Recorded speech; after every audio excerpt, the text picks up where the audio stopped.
If you would like a chance to win this 5-time Paul McBeth Crystal Luna or this 2020 Nate Sexton Color Glow Firebird, go to this video and leave a comment in the comment section down below.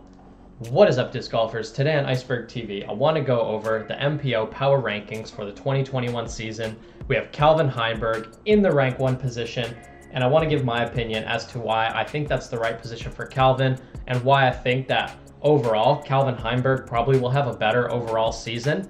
But is Calvin my favorite to win the World Championships? Probably not. So right now, Calvin Heimburg's the most consistently elite disc golfer that we have in the sport right now. Hands down, I don't think anyone can deny that. Between his 2 Pro Tour wins and his many second places, he by far had the best season over any other player. With that being said, is he my favorite player to win the World Championships? Probably not. When Paul McBeth and Ricky Wysocki are shooting their best golf, Calvin can certainly hang with them, but Paul McBeth and Ricky are still on that very next level when they're at the top of their game, peak putting, peak driving. They are slightly better than Calvin in my personal opinion. But when you look at the entire season as a whole, Calvin Heimburg is certainly the favorite to probably get the most wins, the most top 3 finishes for sure. But Paul and Ricky aren't playing for top 2 and top 3 finishes. They're playing for the win. They're playing aggressively. They're playing to get out ahead of each other. And when the World Championships is on the line and it's Paul versus Ricky, Ricky knows he can beat Paul and Paul knows he can beat Ricky. And nothing is more intense in disc golf than a Paul versus Ricky showdown. And that's because when these two guys are in the top of their game, nobody's better than them. So aside from that, we'll just wrap that up as the top 3. I think the top 3 is correct. We don't know what kind of season Ricky's going to have. We'll see how his health issues are coming along. We think Paul's ankle's got to be probably fully healed up at this point, and then we know Calvin's going to be Calvin. As far as the next rest of the list goes, numbers 4 through 10, it's really open to interpretation at this point. Right now, Eagle McMahon's sitting at number 4. You could arguably...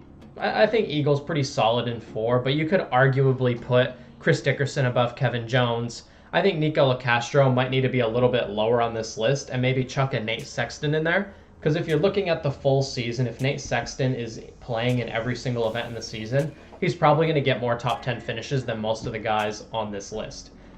There's a couple other players that could easily be on this list as well. I think Drew Gibson has the potential to be a top 10 power rankings player, especially if you have Austin Hannum and Paul Ulibarri on there.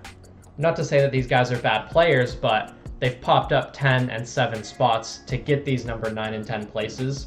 With that being said, I think there's a lot of players that are fighting for those last couple of spots, and before the season starts, it's really easy to speculate who you think is going to be in the top 10. And I'm not going to argue with it. I'm just going to let the season play out and we'll see how these rankings change. As far as Garrett Gurthie goes in number 8, he's another one of those guys who can do something that no other player can do. His distance is so much further and beyond than everybody else's. If he's putting, no one can beat him. He can get the eagles, he can get the albatrosses. He can score in ways that no one else can score in. So as long as Garrett Gurthie's putting, he can be one of the best players in the world. And if the course suits his distance, he's the best player in the world. If the course has holes that are 600, 700 feet, par 3s and 4s, Garrett Gurthie's probably the favorite to win because of his distance. That being said, I think 8 is a comfortable place for him, and I'm really excited to see how these shift around once the season gets going. But with that being said, I'd love to hear your guys' comments in the comment section down below, who you think is in your top 10, or maybe even just the changes you would like to see, or maybe if you think Simon should be in the top 10, or if you think any of the new young players are in the top 10. Do you think Kyle Klein's going to have an amazing season? Is he in the top 10?